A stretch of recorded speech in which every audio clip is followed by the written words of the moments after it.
Hello, FoodCorps friends! I'm so excited to welcome you today for this very special edition FoodCorps Storytime Saturday, where we will be learning all about Juneteenth. All different now. Juneteenth, the first day of freedom. Written by Angela Johnson with illustrations by E.B. Lewis. A June morning breeze off the port blew the smell of honeysuckle past the fields, across the yard, and into our room to wake us. And nobody knew, as we ate a little, talked a little, and headed to the fields as the sun was rising, that soon it would all be different. Then we worked and worked and worked some more under the hot Texas sun until word spread from the port to town, through the countryside, and into the fields that a Union general had read from a balcony that we were all now and forever free, and things would be all different now. I watched my Aunt Laura sing as she held her baby. Mr. Jake, who some say was 100, cried quietly, and a group of grown people bowed their heads and whispered things to each other I could not hear. My mama held my hand softly and looked beyond as another breeze blew over, and everything fell to a hush. But later, Papa, Mama, the aunts and uncles, and all my cousins had an afternoon picnic by the water.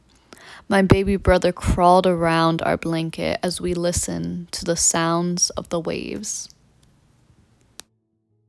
And as more people joined us, we ate as free people, laughed as free people, and told stories as free people on into the night.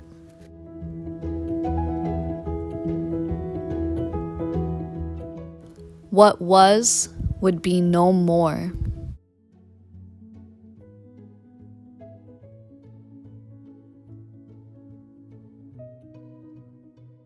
As we walked back home, the cool of the night soothed our tired feet that padded quietly past the shadowy fields of cotton.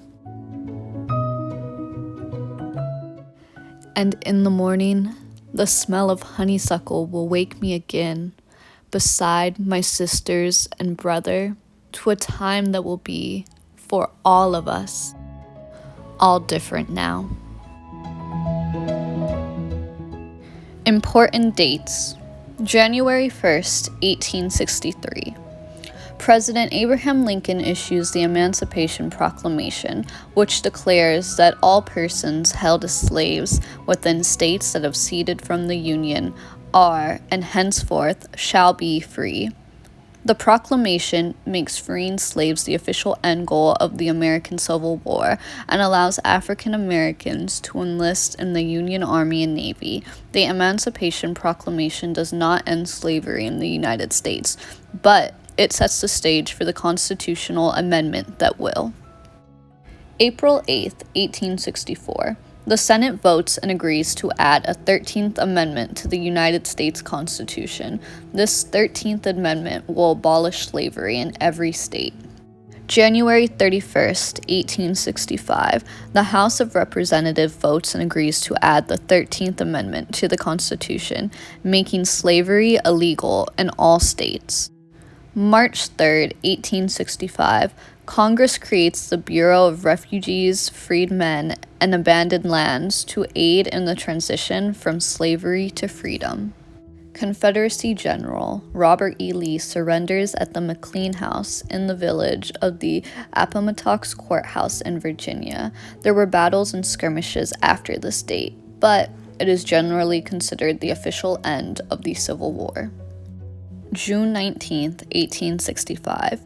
Major General Gordon Granger arrives in Galveston, Texas, with news that the Civil War has ended and that all slaves are free.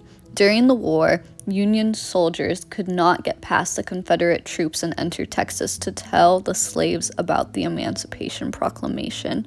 Then, when the war was over and slavery was officially illegal, plantation owners still did not tell their slaves that they were free. As a result, the slaves in Texas did not know that they were free until Major General Granger's announcement. This is why his arrival in Texas is known as the day that the last slaves were freed, and is celebrated as the first Juneteenth.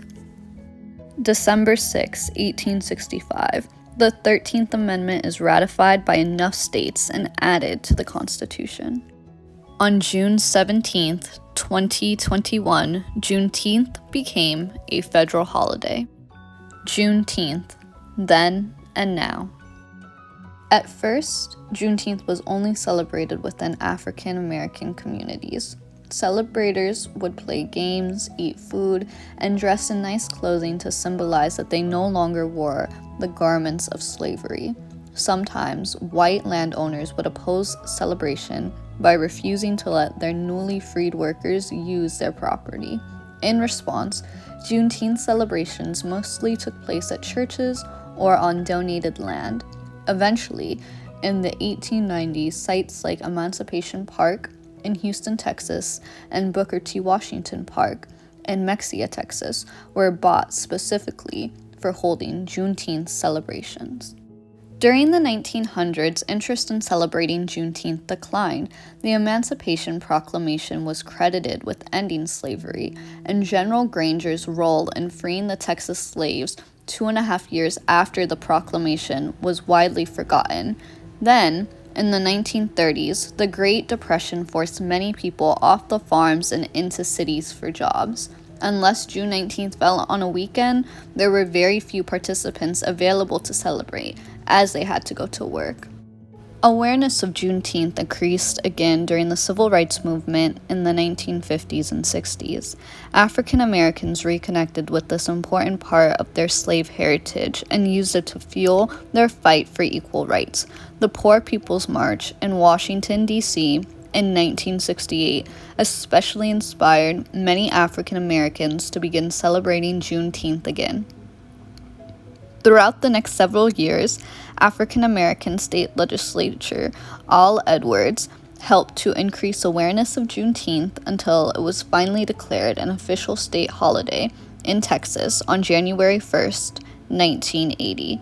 In today's society, Juneteenth is widely celebrated. It is a day for celebrating African American freedom and achievement.